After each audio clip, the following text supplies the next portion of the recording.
What's up, everybody? Welcome to the Walkout Network. It's your man, Ant Walker, here with another edition of Unleashed, the weekly panel discussion show. And of course, we're going to start it off by introducing our special guest this week. You've seen him on this channel. You've seen him on MMA On Point. You've seen him on Twitch. And you probably will see him on a White Claw commercial very soon. He is Jason Hartley. Jason, how you doing, my man? I am drinking White Claw right now. That is a good thing to point out. I did just get done doing a Twitch stream, so I appreciate the shout out there as well. I'm doing a little too good. So hopefully my answers will be decent tonight. Appreciate you guys. Well, I mean, since we are friends, I don't want to leave you hanging.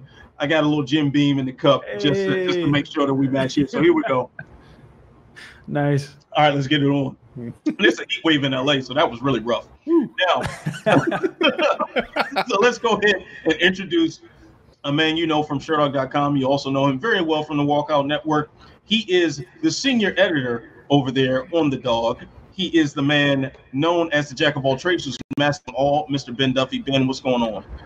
I'm doing well. We had an interesting night of fights on Saturday, and I'm excited to talk about that and just kind of observe the difference between regular drunk and girl drunk as it unfolds in real time before us. So thank you for that, guys. And of course, I'm sorry, what was that? I'm so white girl wasted. I'll say it again. It's the truth. It's the truth. Jumping in it. All right. And of course, the panel is anchored every week by the man with all the stats, the facts, the figures, and the numbers. He is the associate editor of Sherdog.com. He is one Mr. Jay Petrie. Jay, what's going on, brother? Well, you know, I kind of feel like I need to catch up with you guys, but this is all I got. Just a beautiful bottle of Inca Cola because I found that stuff. So he's going to be pulling his shirt up over his head like Cornholio here in a few minutes. So speaking of weird stuff, no, that's a great transition. I know, right?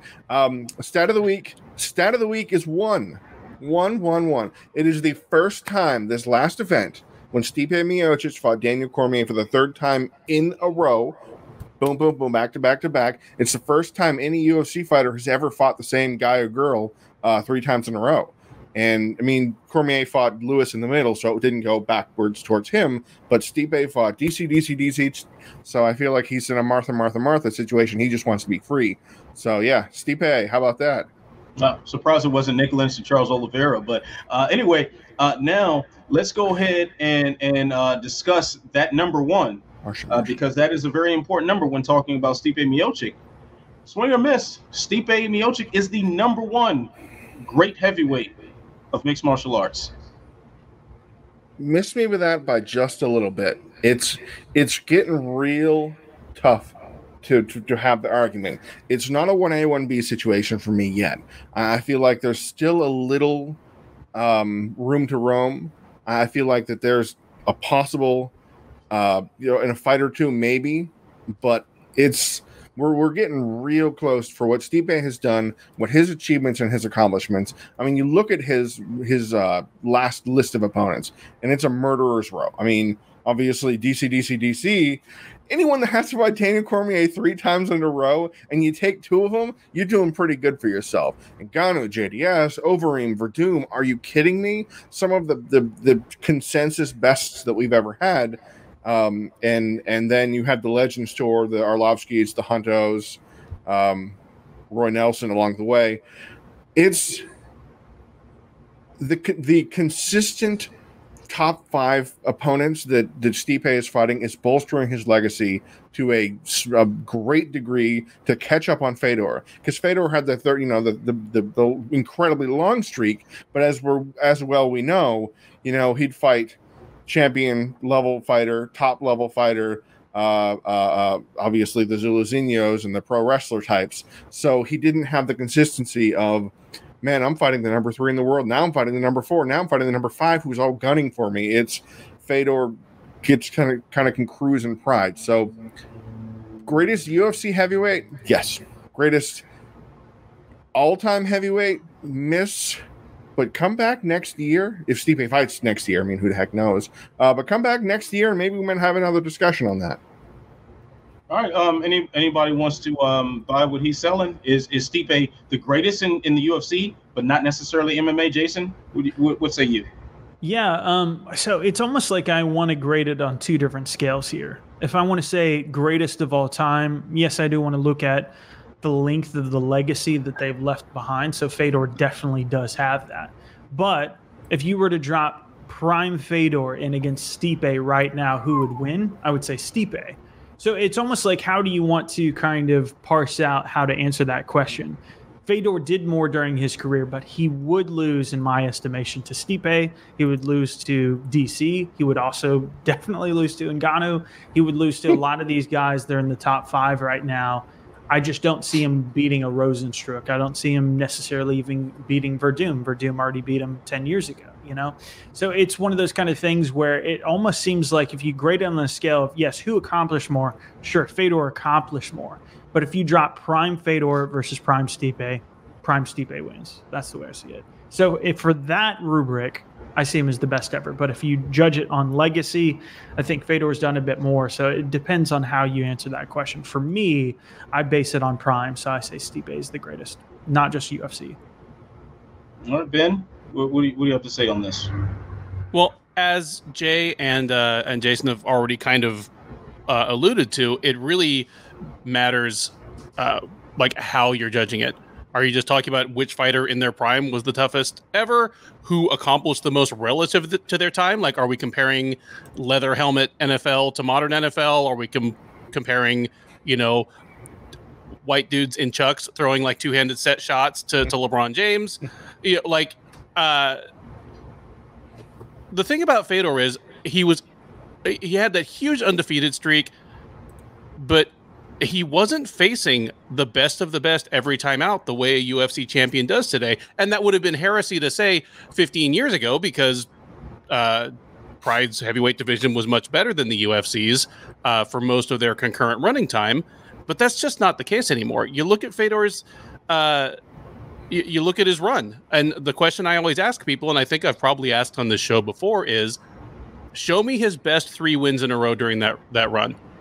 Show me a 3-fight run that doesn't have someone who's extremely over the hill. And I'm not talking about like, 37-year-old Verdum over the hill. I'm talking about like 41-year-old Mark Coleman over the hill, or not a heavyweight. You know, is there Matt Lindland in there? Is there someone like the TK rematch in there that just had no business being in the ring with the best heavyweight in the world? I mean, I think he defended the Pride title the same number of times that Stipe's now defended. Stipe's now defended the UFC heavyweight title more times than Fedor defended the Pride title, despite the fact that he was undefeated for 10 years.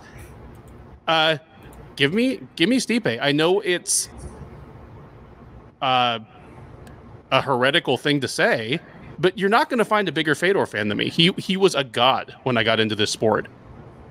But yeah, for actual accomplishment, give me Stipe. And if you just want who in their prime was the baddest dude on the planet, give me healthy Cain Velasquez over anybody that's ever stepped in there. You know what? I'm feeling what you're saying there, Ben. I'm definitely siding with Stipe as the greatest heavyweight of all time. Period. In the sport of mixed martial arts, and I feel like I can comfortably put him over Fedor. As great as Fedor is, you know, we can poke so many holes in his run. Like you said, the few times he defended the Pride belt, despite how long he actually held on to that title. We can talk about him fighting Hung Man Choi. Really, you know, there are certain fights that just don't match. The only fight that doesn't seem to align itself with where he was at the time in Stipe's resume is Fabio Maldonado, and that was an odd set of circumstances where Maldonado became the only guy available for late notice main event. And by the way, Fedor also has a win over Maldonado that is heavily disputed and the subject of one of the most controversial decisions in the sport's history. So I think there are a lot of holes we can poke in with Fedor. I'm not necessarily going to side with the with Jason, your theory on it, where prime Fedor versus prime Stipe. I don't necessarily think that's a fair comparison, simply because the way the like athletes have just evolved, especially in mixed martial arts. The standard of athlete is just totally different. A prelim jobber would run roughshod through everybody at UFC 1 right now. Oh yeah. Without any sort of trouble whatsoever. So I think that's an unfair standard to lay on Fedor. But I do think Stipe has done more than enough and consistently fought the best and has consistently shown himself to be a top level guy. I mean, we're talking about wins over Daniel Cormier, who another GOAT candidate. We're talking about flooring Fabricio Verdum, who is also in the category of greatest heavyweights of all time, who at that point in time we were really considering as potential greatest of all time because of his submissions over Fedor, over Big Nog, and Kane. So I think Stipe has a lot more going on his way, and to the point now where even if he were to defeat Curtis Blades or Rosenstruck or Ngannou for a second time, the most obvious fights for him, I don't necessarily think that he even needs that on his legacy right now. He's already beaten Ngannou before, so he's already beaten that next generation of heavyweight. He's beaten the past generation of heavyweight. He's beaten his own generation of heavyweight. So he spanned a very broad lifespan as far as his career victories are concerned. But I think this is an appropriate time when we're talking about the fights that can build on the legacy.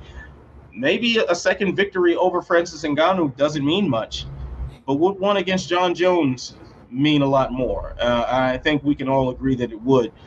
So I asked that because Jon Jones has obviously once again kind of forced himself into the heavyweight title conversation through a series of tweets, which kind of dizzying to explain the back and forth and of how all of this has evolved.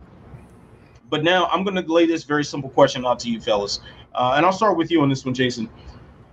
Who's next for Stipe? Do you think Jon Jones fulfills the wishes that he tweeted out recently, or does Francis Ngannou make good on his recent run of success? Right now, I kind of hate it. Like I want Reyes versus Jones too. I really, really, really, really want that. You know, three of us were there. You know, Ben, Jay, we were all there for UFC 248. We know what it was like in that room. All the media members basically scored it for Reyes minus one or two people, and we know what people look like at home. Were you one of the ones that actually scored it for Jones? I did. I was cage side, and I did. I revised my score after watching it on television, but cage side, it was by a whisker. I gave it to Jones, but that's neither here nor there. Well, there you go. So watching it live, you thought Reyes actually lost, but now you believe that Reyes won. Okay. Yeah. Fascinating. Well, I do think it's one of those things where clearly that fight needs to be run back. I think it has to be. And then Ngannou has done everything. You could have argued that he deserved a title shot a year ago. You know, I think people were thinking after he beat Kane that he was going to get a title shot. And now he's got a couple more wins, including Rosenstruck, who just, destroyed JDS. So I think for me, it's not the fight that I want right now. I don't want Jones at heavyweight. I want him to finish his business at light heavyweight. And then, of course, Jan's over there. It never really ends, but at least we've got a closed book where we can say if he goes back and he destroys or dominates or whatever he does to Reyes, dominate is a poor choice of words there. If he manages to do that against Reyes, that looks really good for him to move up. All the intrigue, everything, there's not this question mark that's just below him. So in that respect, I think Ngannou deserves a title shot. So I hate it right now. I want Ngannou versus Stipe, and then I want Jones to pop in there, or even Dominic if he wants to take that decision, or if he wins the decision or wins however he might win against Jones and take it there. It just bothers me that there's this interruption when there's so many great fights that could be happening, and we don't need all this, So that's me. All right, so I just got finished, doing my normal segments for Body Lock with Pat OJ, and I'm realizing how much of a cynic I am, and everyone who watches Walker Network, I'm a jackass. I'm harshly opinionated, and I do what I do. One of these harsh opinions is that Jon Jones doesn't want to go to heavyweight. I am not really sold that this is a reality. We've seen Jones tease this since about 2013 that he first really started talking about heavyweight. Very similar to the way Conor McGregor, during his long layoffs, would just start tweeting out after every main event and challenging someone. this is sort of the routine with Jones every time a heavyweight title fight takes place, or at least every time Ngannou fights as well. Like, he will tweet something out. He will say something, inserting himself in the picture. I see a lot of words. I see a lot of tweets. I see a lot of posts, but I don't see any action. I am not convinced that this is what Jones really wants. Am I being too cynical here in believing that Jones is using this as some sort of promotional vehicle, or maybe even some leeway in negotiation with the UFC? For somebody, well, and first off, I agree with you, and this is why I agree. For someone who was as demonstrably reckless and deficient in impulse control as Jon Jones can be in his personal life, in his professional life, he is a cautious, risk-averse, well-managed individual. We are talking about somebody who allegedly fucking killed the sport 7 years ago because he wouldn't take on a middleweight on short notice. If he sees heavyweight as something that is of elevated risk to him in comparison to what it would do for his bank account and his the perception of his legacy, he's not going to do it. And even though I think he may well be the best heavyweight in the world right now at his walking weight, wherever he is, and he might think that as well, if he thinks the possibility of getting caught with something silly in a division where everybody has knockout power is just too much to face, especially considering he seems to be slipping a little bit out of his top gear, even against light heavyweights. Because the thing used to be that he almost never really got dinged up or hurt, or even hurt bad. And all of a sudden he's taking serious damage in every fight. I don't think this happens. I don't think it does.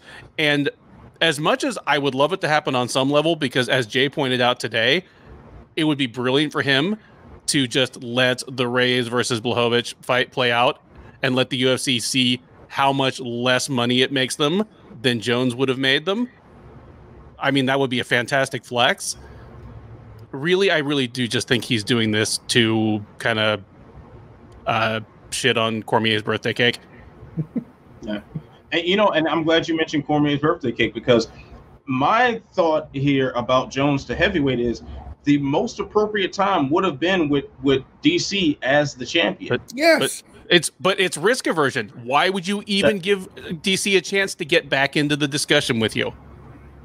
I understand that, but Pat actually was arguing me down with that, using that exact same point, and that's a very fair point.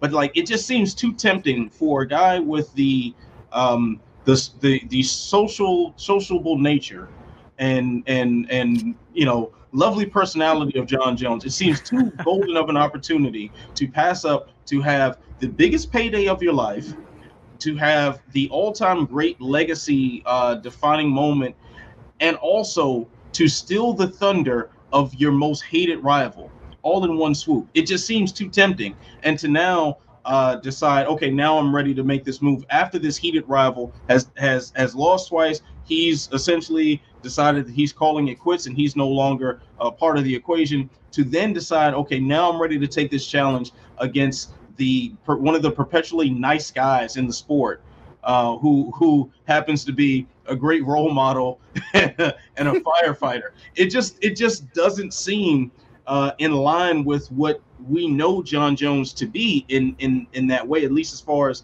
the personality is concerned here. So Jay, I guess I'll toss this one up to you, man. Am I being too cynical here, or is Jon Jones destined for heavyweight against Stipe? Man, Jones has been talking about a heavyweight for so long. It's kind of one of those things, one of those things that you just kind of hear and you just go, oh, whatever. But the first time you hear it, oh, okay, that's interesting. But then as it keeps coming up every now and then, sporadically just starts to roll off your shoulder, because you're like, yeah, you've been saying that for years. Conor McGregor retiring. How many times he retired? The last time he retired, did you take it as seriously as the first time he retired? No, absolutely not. It's the Conor who cried wolf, or bye, or whatever he cried. He cried thanks for the cheddar. Yeah, but it's so disappointing to me at the same time how, as rematch averse as I generally am, about fights, the two fights I want to see more and are more interesting to me are Stipe and Cigano 2 and Jones Reyes 2, which is such a strange thing. And the media rematch at that. But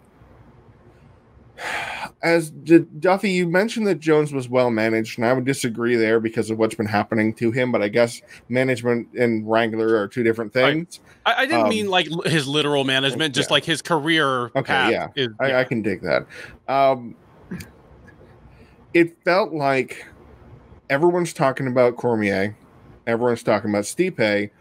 God, I hate that. No one thinks about me anymore. I'm so disappointed. Tweet, tweet, tweet. You know who else does that? Conor McGregor after somebody wins a fight. Hey, you did good, or oh, you whatever nonsense he decides to tweet out there. It felt like actually this could have been in line with Duffy was saying he has great management because his PR team said, hey, this is a time you can strike now, say something, and people will be talking about you. Look at this. This had an all-time great heavyweight win a fight, and we've talked longer about a guy who tweeted afterwards.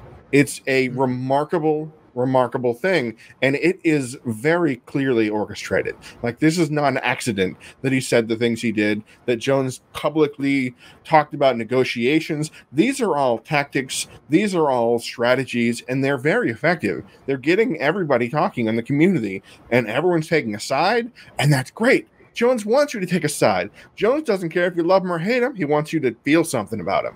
And it is brilliant. It is working. And it just, I don't believe what he says, because why? Just when he steps in the cage and the door closes, I believe he's fighting Stipe or whatever. But if he's moving up to heavyweight, who on earth would he fight besides the champion? Like, he wouldn't take a, fight Overeem or something, something like that in the line. He wouldn't take a Jairzinho Rosenstrike. He would fight the champion, and that's it. And like TJ Dillashaw skipped the line. I'm not fighting, Alex Perez or Jussier Formiga. Screw that. I'm fighting the champion. It's that kind of mentality that Jones is going to have going up to heavyweight, if and when he never does. So it's really kind of weird, but at the same time, all Jones and this whole public, it felt like just a thumb in the eye of Cormier. Like, I got you. People are talking about, people are talking about me more than you right now. And it's super effective. You know what? I want to bring up a couple other things here that factor into my thought process on this. And gentlemen, tell me if this is going to alter the way you think about this as well. So we had the reports that came out earlier today. I believe Ariel Helwani tweeted this out about a potential Jan Blachowicz versus Dominic Reyes fight. All right. We've seen the UFC actually use these sort of announcements to pressure fighters into signing a contract one way or another. The best example of this I can think of is the reports that Eddie Alvarez was going to be fighting Khabib Nurmagomedov at UFC 205, and this was just used as a pawn to get Conor McGregor to step in for a super fight here. Now, also, we got Jon Jones, like this time last year, was tweeting, or not this time last year, 6 months or so ago, something like that, was tweeting out him and Stipe were going to fight each other. And Stipe is joining in with this, and then like an hour later, he's fighting Dominic Reyes, and that's official. I feel like this is all just going to have us set up for sometime tomorrow or next week or whatever, that we're going to wake up to Jon Jones versus Jan Blachowicz. Like that's what I feel like is going to happen now. And this is all just silly stuff to keep people like us talking. And thank you for letting us fill up time on the show. I do want to push back a little bit there. I do think that Jones having such a regimented career almost necessitates his craziness. Necessitates is too far, but I think it's a rubber band effect. It's almost like a preacher's kid in church. The moment that they're out of the spotlight, that's when they do the crazy shit. And that's when you hear the stories like, oh yeah, pastor's kid is a bit nuts. I think that every aspect of Jon Jones's career from day one has been all about potential. It's all been about hype. It's all been about, is he really as good as we think he is? And so I think when it comes to his personal life, I think the party comes out because that's the one aspect of his life where he can just go fucking crazy.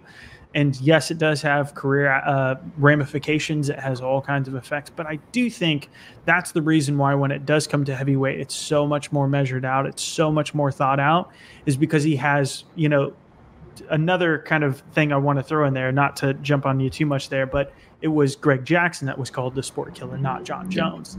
And so it's his team around him, and, to talk about his PR team who's jumping in, just knows they understand the game so well.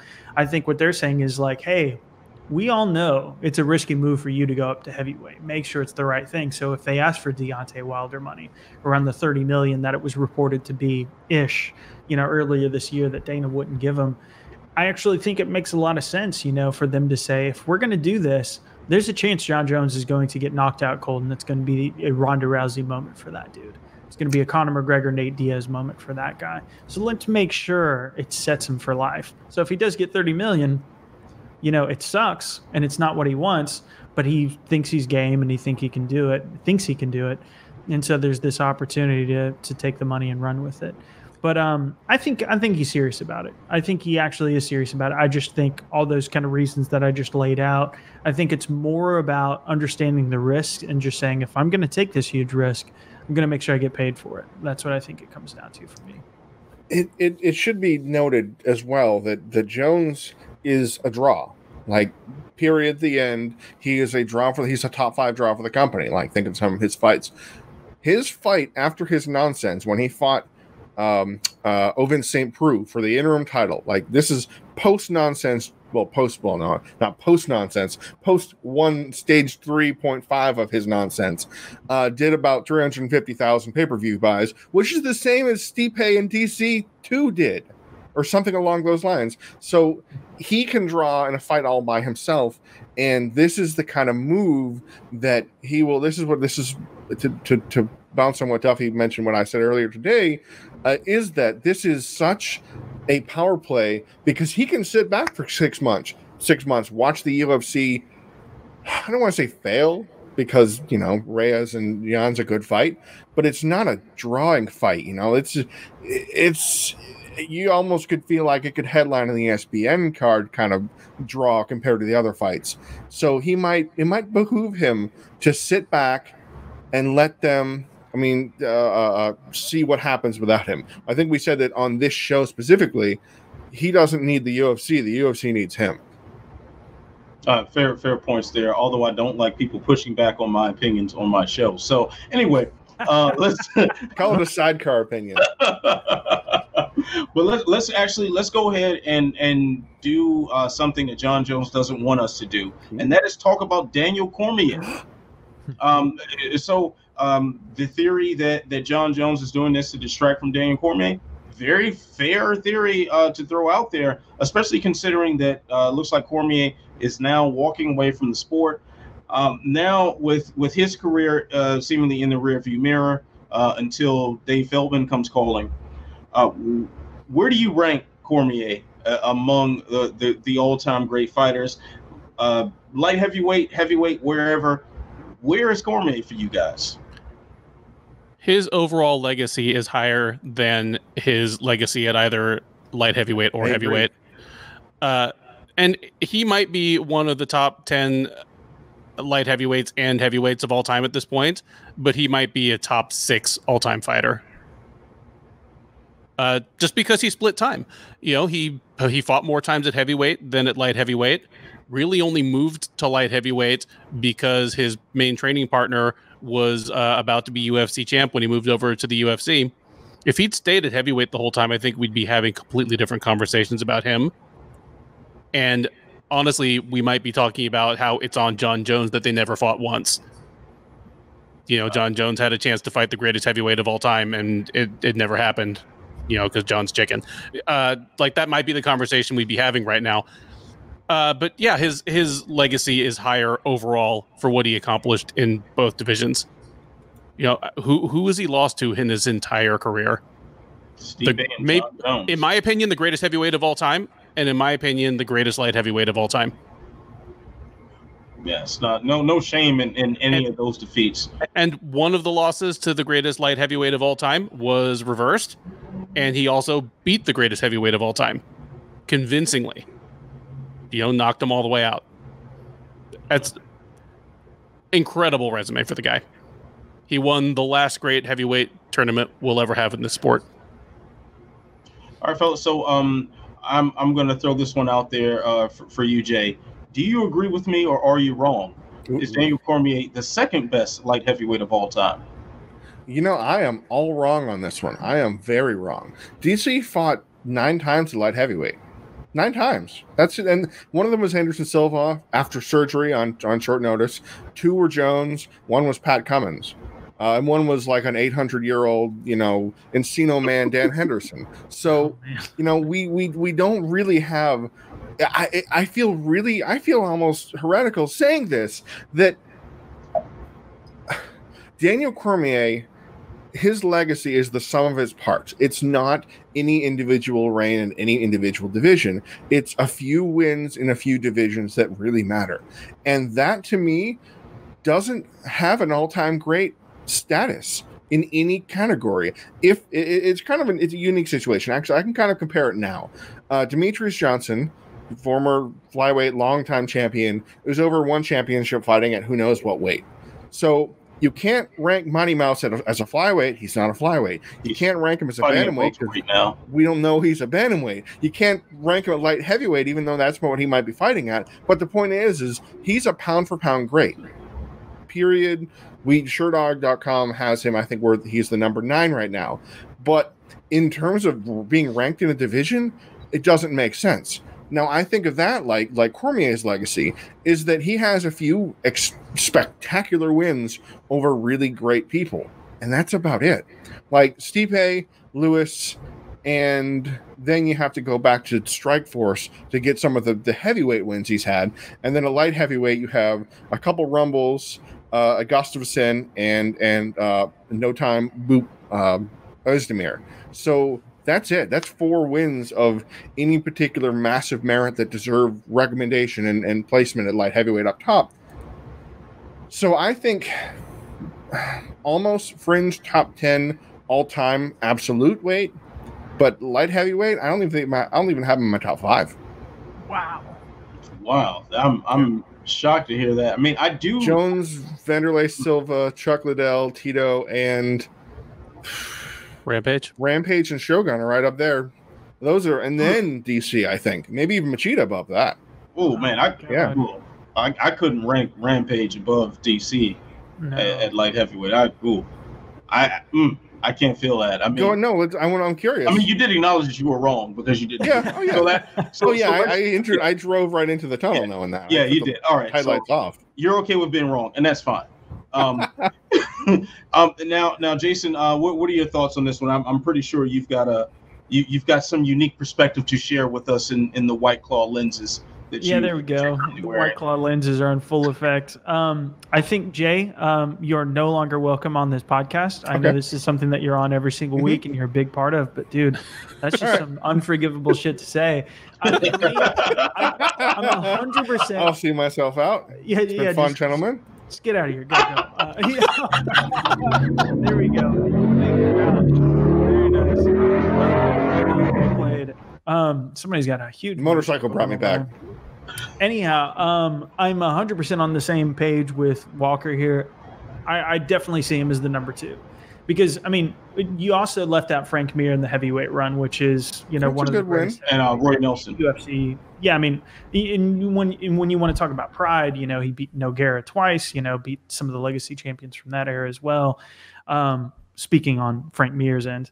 But for me, the Anthony Rumble Johnson wins, obviously the second one was a little bit more tainted, but having Gustafsson in there, I would have ranked Gustafsson to beat anyone else in UFC history aside from Jon Jones before Daniel Cormier went in there and also beat him, because just how close that fight was and also what he did to everyone else that was up in the ranks next to him. And then, of course, Volkan Oezdemir, whatever you want to say about him, he did knock out Shogun. He did knock out a lot of those people that were towards the top. And so for me, I definitely see it as him being number 2. And so to answer kind of the larger question, the bigger one here is, where would I rank Daniel Cormier? I would rank him number 2 light heavyweight. And then, man, when it comes to heavyweight, he might be top 5. or he might be just out in the top 6 or top 7, but he's right there next to Kane, in my opinion. I feel like they have a very similar style, and it's a shame that we never got to see them fight. But Daniel Cormier's skill, when you put him up there against anybody, I see him beating Chuck Liddell. I see him beating Randy Couture. I see him beating Dan Henderson in his prime, not just as the, did you call him an Encino man? What was that, a Pauly Shore reference? What was that? So beating all those kind of other ranges there. That's just how I see it, man. I just see it as he beat Anthony Rumble Johnson when that guy would have murdered just about anybody else. Gustafsson, I see those two guys beating just about anybody else in the top 5 even. Like maybe they're not the top 5 ranked, but they would have beaten the Chuck Liddells, the Randy Coutures, the Rampages, the Shoguns. So definitely. Jason is so right, and you are now the anchor chair for this show. Thank you.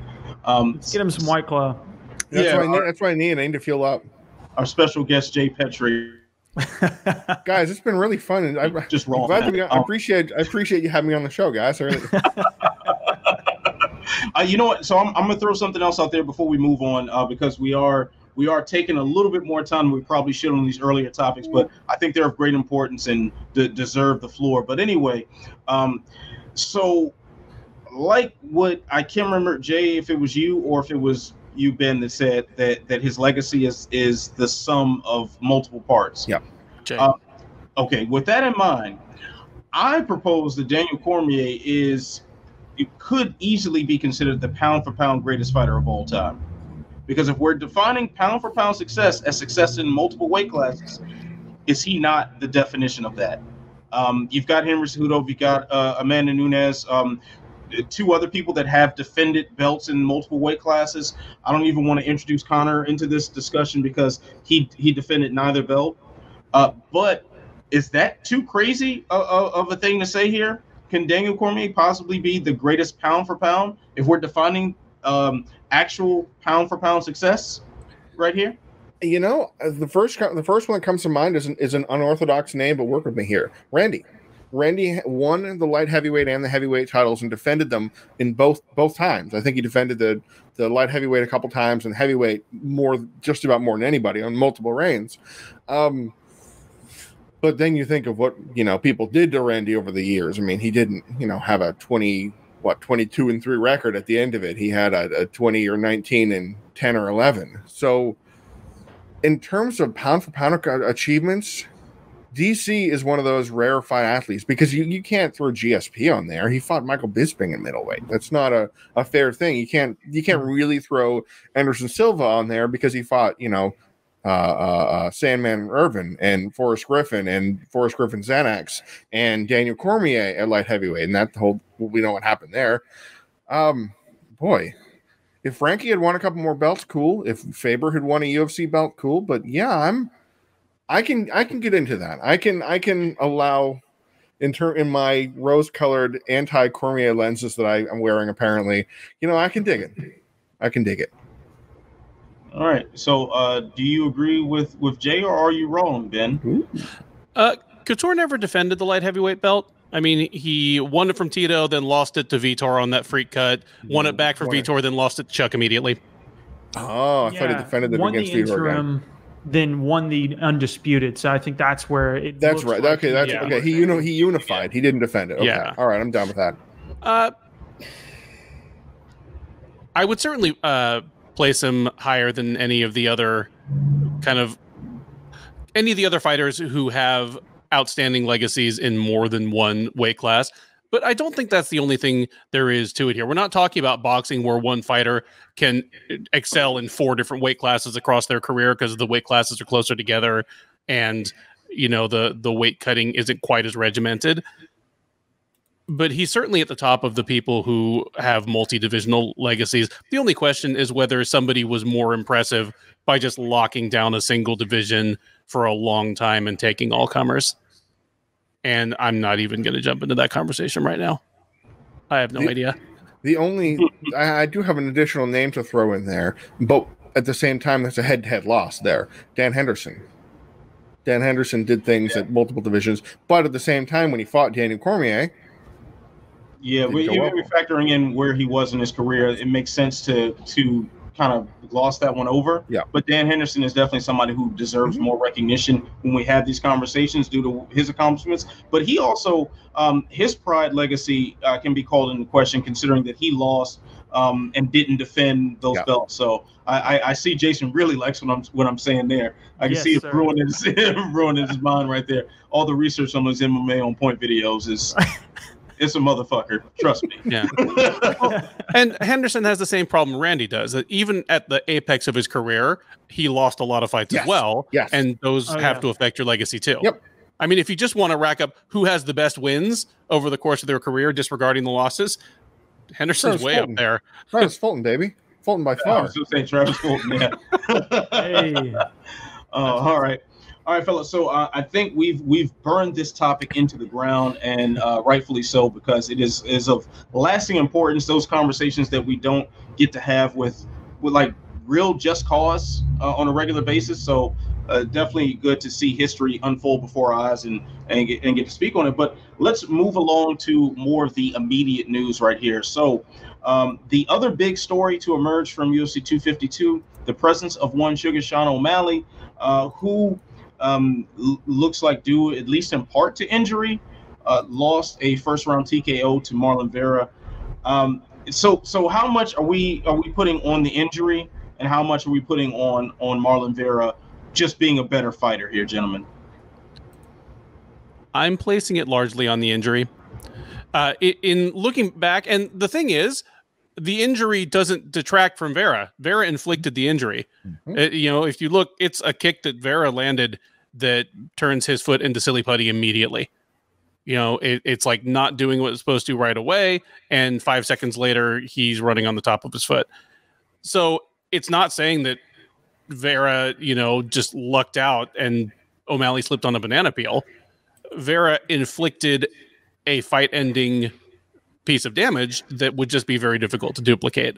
If they run that fight 10 times, it ends exactly like that once. I would still favor O'Malley in the rematch. I am a cautious believer in O'Malley as the real deal, but this happens sometimes on the way up, even for a so-called child of destiny. All right, so I definitely understand what you're saying here, Ben. I will push back on something slightly here. I don't think it's fair to blame it more on the injury while acknowledging that Vera caused the injury. If the point of them fighting is to hurt one another, Vera succeeded in hurting him. Therefore, his success came about. So, Jason, where do you lie in this debate here?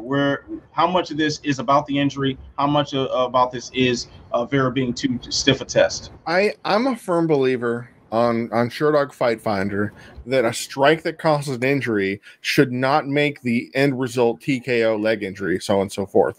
A good example was Jared Cannonier versus Anderson Silva. The original call that we had decided was TKO leg injury, but it was not. It was TKO leg kicks because of the leg kicks that he did that took out Anderson Silva's leg. Chino Vera I was one of the few Sherdog staff members, along with the two Mikes on the team, that had Vera actually winning this fight. I thought it was going to be too much too soon. Marlon Vera he's very hittable. He'll probably get hit coming in. First round is going to be really nasty for him. And then he doesn't ever stop. He's the kind of guy that has multiple third round finishes and they're not accidental. He can do that, and he can do that thing. And I thought he was going to do that thing. And then he pulled a Brent Primus. He pulled a James Krause, Jamie Varner situation where he kicked the leg out, and it just turned into goo. I mean, it was a very live. It looked like O'Malley had rolled his ankle, something like that. Injury. That was the narrative that was pushed by the commentary team, and that was the narrative almost in my head is, ooh, he got hurt. He's not going to be able to come back. And then you see the leg kick that deadened the nerves. That's so dangerous yet effective. Low on the knee by the calf, and it just shut O'Malley down. I would not say, I mean, obviously this is a once in a lifetime thing for their matchup, but I would give Vera more of a chance than 1 out of 10 to beat O'Malley in the possible inevitable rematch. But this is a liability for Sean O'Malley going forward. This is a sweep the leg, Johnny kind of situation. This is the kind of thing where people learn from it and go, gee, if I target this kid's legs, we're going to hurt him. It's almost like the Jon Jones situation, except for it actually has had an appreciable effect. So I'm concerned about that, and the fact that O'Malley has, in his career so far to date, been prone to injuries, among other odd situations. So he's 25. He'll be 26 before he fights again, most likely, unless something crazy happens. And this was that moment. This is that make or break moment for a fighter's career. And I hope he comes back for it. You know, I even though I picked against him, I still think he's got a lot to offer. But this is that you hit the wall, kid. What are you going to do moment? So yeah, it was all the kick. It was all Marlon Vera. He was too stiff a test at that time. And I'm looking forward to seeing the inevitable rematch, because we know they're going to make this fight again. Jason, so I want to wrap up this discussion with a quick question to you here. Now, how concerned are you about Sean O'Malley being potentially injury prone here? Oh yeah, that's a great question. You know, you kind of compare it to the Dominic Cruzes of the world, where it just seems like they're a bit more susceptible to injury. I don't know. You know, it's really hard to say. You know, we've obviously got this in the Andre Soccer Mom fight. Yes, I am saying Soccer Mom. I don't know. I'm actually taking a different stance on this. So far be it for me to put too much stock into the scholars of the Reddit MMA comments. But there was a Reddit MMA comment that actually kind of went a little bit viral after this fight about how there were people in the Reddit MMA comment sections talking about the embeddeds, saying that it looked like O'Malley was injured in the embedded series, the way he was getting out and walking out of the ring, and it looked like he was being really, really limber on that exact same foot, his right foot. I'm really, really, really, really skeptical that one leg kick did that. And I'm not saying it hasn't happened before. Other people have pointed out the Cejudo fight. I don't know if it was the same situation in the Cannonier fight. I feel like that was at least multiple leg kicks at minimum. Even in the Cejudo case, Michael Chandler is another one that's been brought up against in the Primus fight.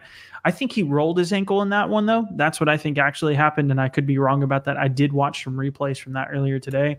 I'm highly, highly, highly, highly, highly skeptical that one leg kick did that to him. With no pre-existing injury, no other kind of thing going on, the odds of that happening, I think, are really, really low. And I do liken it akin to Anderson Silva. How many leg kicks have we seen checked over the years? And how many of them result in a bone-shattering, gruesome injury like the one that Weidman had?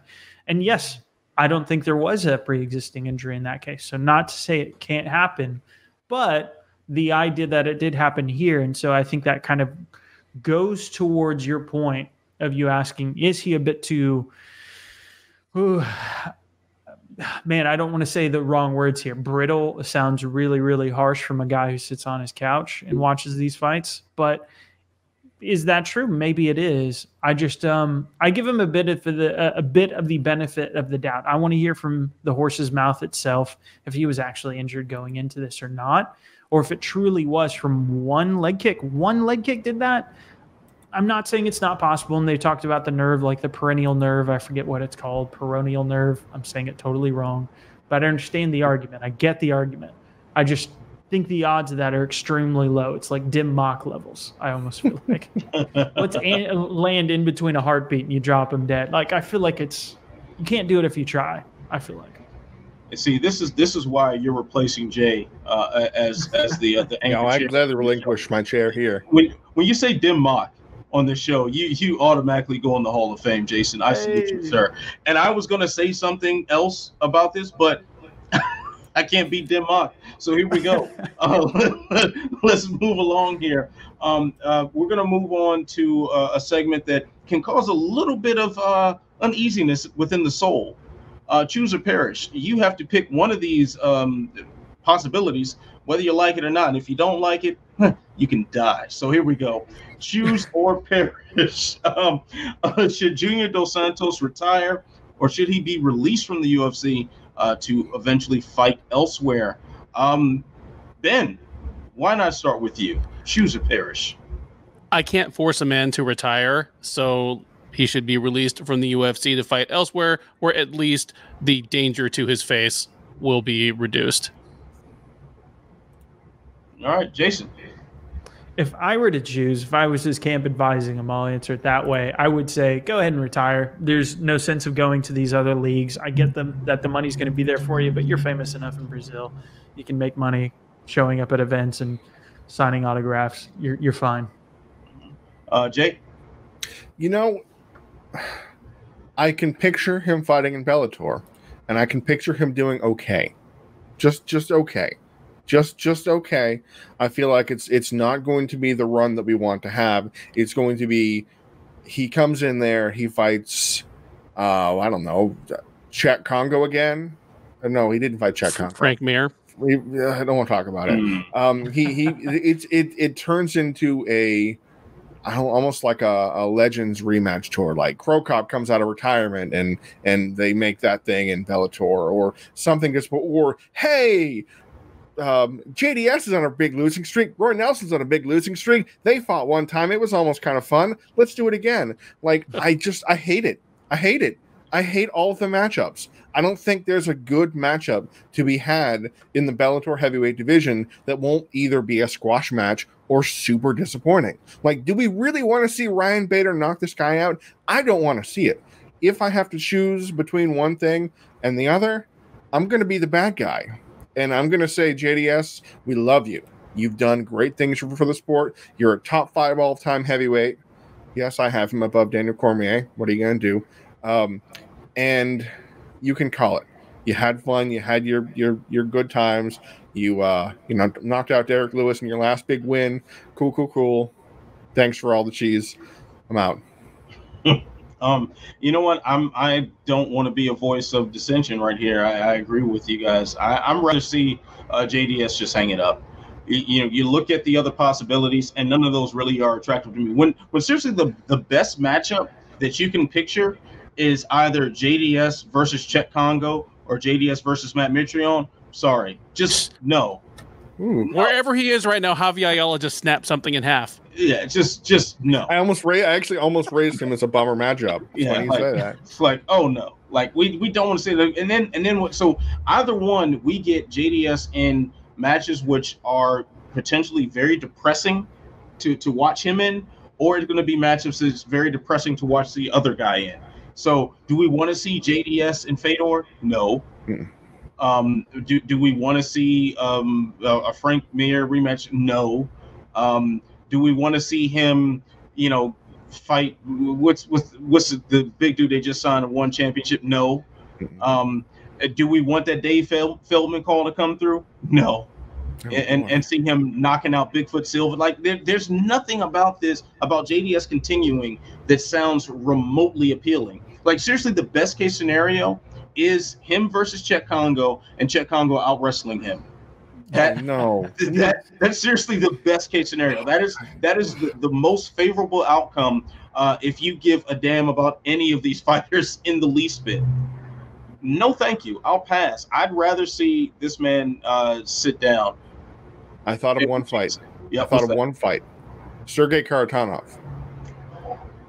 Now you have my attention. That's the one. I was going through the roster in my head. That's the one that could be competitive. They're not ancient, but they're getting older. They both hit like trucks, and it's sellable. It's not, super sexy, but it's two respectable names going at it, and it'd be a fun matchup. But then after that fight, what are you going to do? You have him fight Rampage. You have him fight Vanderlei Silva and BKFC. I'm good. Yeah, I mean, Barnett, maybe. There's. Okay, I'm all right with the Barnett fight. Brandon Vera. Oh. I feel like he would win that match. To be honest with you, I feel like he'd beat Brandon Vera. Ooh, man. Now I'm thinking. Now I might just backtrack this whole thing. It's the thing is what bullshit are you guys wishing into existence here? What? Where did we go off the rails? Vitor's a heavyweight and won championship. Oh, Rampage Jackson is a heavyweight and won championship. If you want nobody to get hurt, put him and Rampage in a cage together for 3 rounds. I don't want it. I'm good. Thank you. Yeah, I'll it pass. Probably will happen. Yeah, I'll it say probably that. will. Like the thing is, JDS is too. He's too well known of a fighter. Yep. He, he's just too much of a name and too much of a commodity in our sport to retire right now without someone coming in town with a big old contract and a briefcase full of cash. That's a reality we unfortunately have to accept. I honestly would not be surprised to see him in BKFC headlining a card co-main evented by Paige VanZant. That, as ridiculous as it sounds, these things are a possibility. And yes, I'm sick to my stomach at the thought of it. He'd be the best fighter by far. Like, he would mop the floor against. Oh, he would. I mean, JDS versus Chase Sherman. He's in the UFC now. No, like Joey Beltran's got that Joey Beltran's got that bare knuckle experience now. He's done it several times. Well, we could have the all-time classic, the grudge match that I've always wanted of JDS versus Tony Lopez. So, okay, all right, I'm in. I really feel like Lopez would be his. Sorry, I won't even say it. What would he beat? Come on. His kryptonite. Oh man. All right. So before we descend any further into the depths of hell, let's go ahead and move on to the greatest title segment in all of media history, and that is I'm Not Surprised, Mr. Falcons. This is where we briefly discuss some aspect about the news related to combat sports, whether it be fights, pre-fights, post-fights, or just random announcements, whatever the case may be, that surprised us or for whatever reason didn't. So I'll start with you, Jay. What is your I'm Not Surprised, Mr. Falcons moment this week? Man, my I'm Not Surprised, Mr. Falcons moment is a series of moments in a theme that we could never really have. And it's MMA and happy endings and saying goodbye the way you want to say goodbye, because it's not different kind of happy endings. It's just not an achievable thing 9 times out of 10. And we saw this multiple times with feel-good stories that crashed into the walls. Like, Daniel Cormier wanted to retire with a win, be the champion, give it up, say goodbye. I did what I wanted to do. I got revenge, all these things. There's that storyline. Well, he lost. Sean O'Malley, big young Thundercat, trying to storm up the rankings. His knee gets folded, and he goes down in the first round. JDS trying desperately to get back a win to maybe retire with a win so he doesn't lose multiple knockouts in a row. I kind of see him at the twilight of his career being like, okay, I'm ready to go. I just need that win, and then I can say goodbye. It's that kind of thing that happened. Jim Miller coming back from Lyme disease and trying to come back up and fighting a guy who, spoiler alert, has fought 8 times in the UFC in over 8 years, and Jim Miller's fought 36 times, and the guy's older than Jim Miller, and you think, okay, this is a winnable fight. Miller can get a submission and get out there, and okay, maybe then he can be good to go. Felice Herrig comes back from a long injury. I'm going to snap the loss. I'm going to beat a tough girl. Gets smoked in the first round with an armbar. There can't be happy endings and feel-good stories in this sport, and I'm not surprised that pretty much none of them panned out. Another one, Herbert Burns, little brother of the champion to be, a lot of people are saying, of Gilbert Burns. And he came in there. And what happened, Duffy, what happened to Herbert Burns in that fight? I'll get to that in my section. Oh, there you go. I'm going to pass my segment off to Duffy then, because there are no happy endings in MMA. And Duffy can spill the beans on that. So what's your I'm Not Surprised, Mr. Falcons moment this week, Ben? Well, I'll preface this by saying that the Sherdog staff runs a pick'em league, where we pick the main card and enough prelims to round it out to 6 picks per event for major events. UFCs, the Big Tent Bellators. There are 15 individual pickers and then about 10 forum administrators and mods that make up one composite picker. So about 25 people picking each week.